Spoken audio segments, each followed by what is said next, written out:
Disposer de 8 minutes pour restituer les attendus et les conclusions d'un rapport de 270 pages est une plaisanterie. Les plus courtes étant les meilleures, on me pardonnera les nombreuses impasses que j'ai dû faire. Il s'agissait d'évaluer les probabilités de réédition d'une crise systémique de l'ampleur de celle de 2007-2008, dont le coût a été évalué en 2009 globalement à 55 800 milliards de dollars, soit 103% du PIB mondial par l'INSEE, et à 16 634 milliards de dollars par le FMI. Rien que pour les interventions publiques du G20. Pourquoi les crises? Eh bien, leur moteur, c'est l'abondance de liquidités, de monnaie, qui stimule bulles financières et prolifération des créances douteuses. Lorsque ces bulles crèvent, les circuits financiers coagulent et quand domine, comme aujourd'hui, un oligopole bancaire géant à vocation mondiale, interconnecté à la vitesse de la lumière, c'est le fonctionnement du système tout entier et l'économie avec qui est bloquée. À l'origine de la liquidité, la création monétaire des banques centrales et surtout commerciale. Dans les économies financiarisées, comme la nôtre, le crédit et l'endettement deviennent le carburant du système et la spéculation l'activité principale des établissements financiers.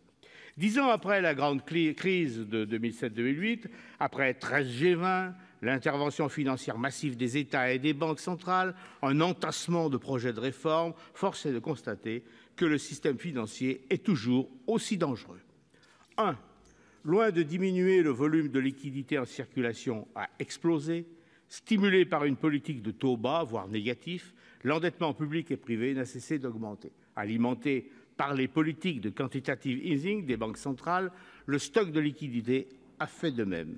Ainsi, en zone euro, si l'endettement public est repassé sous la barre des 90% du PIB, 96% pour la France, vous le savez, l'endettement privé en représente 170%, 135% en France.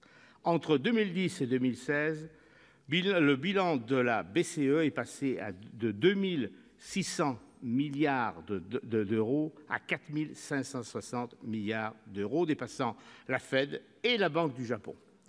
L'endettement public atteint désormais 100% du PIB aux USA, l'endettement privé 105%. L'endettement public plus endettement privé de la Chine, c'est 250% de son PIB. D'où la formation de bulles spéculatives sur les obligations, les actions des entreprises américaines, sur l'immobilier dans la plupart des grandes villes. Deuxième point, l'oligopole bancaire, plus de 50 000 milliards d'actifs en 2012, soit 70% du PIB mondial, est toujours trop gros pour faire faillite. La France y tient son rang. Le bilan de BNP Paribas, 2 077 milliards d'euros en 2016, tangente le PIB national. Avec ceux de la Société Générale, du Crédit Agricole et de BPCE, on atteint 3 fois le PIB français. En Europe, les graves difficultés d'établissements systémiques comme HSBC, Crédit Suisse et surtout de la plus grande banque d'Allemagne, Deutsche Bank, inquiètent. Quant aux banques européennes plus modestes, le total des créances douteuses plombant leur bilan se situerait entre 1 000 et 1 200 milliards, donc 300 milliards pour l'Italie. Troisième point, la régulation. Eh bien, la régulation, elle est toujours ni faite ni à faire. Faute de temps, je me limiterai à la question de la séparation des banques de dépôt et banques d'affaires et à la question des ratios de fonds propres exigibles. Les idées qui ont été mises sur la table par Michel Barnier sont des idées irresponsables et contraires aux intérêts de l'Union européenne. Cette charge de Christian Noyer, alors gouverneur de la Banque de France, contre le commissaire européen français est révélateur de l'enthousiasme des banquiers européens pour la séparation bancaire. On en resterait donc là, la France dans un sublime effort rendant obligatoire la filialisation de 1% à 2% des activités bancaires. Bel effort. Le renforcement des fonds propres des banques se résumera, lui, au tour de passe-passe de Bâle III. Un ratio capitaux propres sur actifs, on appelle l'indice de levier, trop voyant, on aura préféré fabriquer un ratio CET1 beaucoup moins inquiétant. Un exemple, pas rentrer dans les détails, en 2016, le ratio CET1 de BNP Paribas était de 11,5% pour un ratio de levier de 4,4.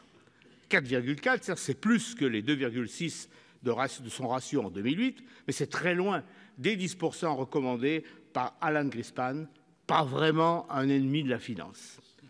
Conclusion de ce trop rapide survol de 10 années de crise financière et de stagnation économique, la probabilité de réédition d'un nouveau crash n'a pas diminué. Tous les ingrédients, certains sous une forme nouvelle, sont toujours là. Certes, les héros du château claironnent périodiquement la sortie de crise, tous les clignotants seraient passés au vert. En 2007, je le rappelle, ils l'étaient aussi, tellement qu'aucun expert n'ait vu venir la crise. Ils étaient repassés aussi au vert en 2011, au point que la BCE a relevé son taux directeur. Vous connaissez la suite. À ce jour, le monde de la finance retient son souffle, attendant l'arrêt de la perfusion de liquidités des banques centrales et la remontée des taux. Ce qui adviendra, on le sait d'autant moins que, selon la formule d'Henri Sterdyniak, depuis 2010, nous connaissons, je le cite, « une instabilité stable qui n'a aucune rationalité.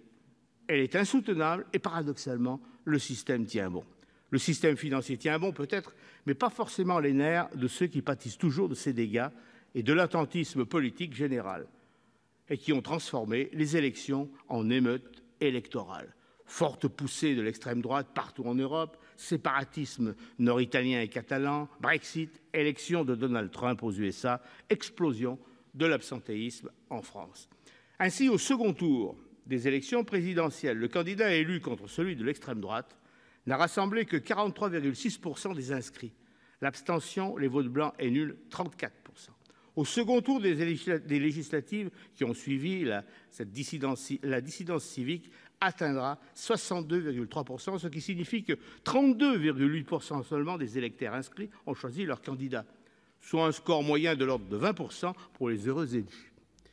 Du jamais vu pour une consultation de cette importance. Comment ne pas voir dans cette dissidence et ces émeutes électorales un désaveu du système tel qu'il fonctionne? Or, comme l'histoire l'a montré, un système démocratique ne saurait survivre à la perte de sa légitimité. Les financiers, dans leur patois, appellent cela le risque politique. Mais qui a bien pu dire que gouverner, c'était prévoir ?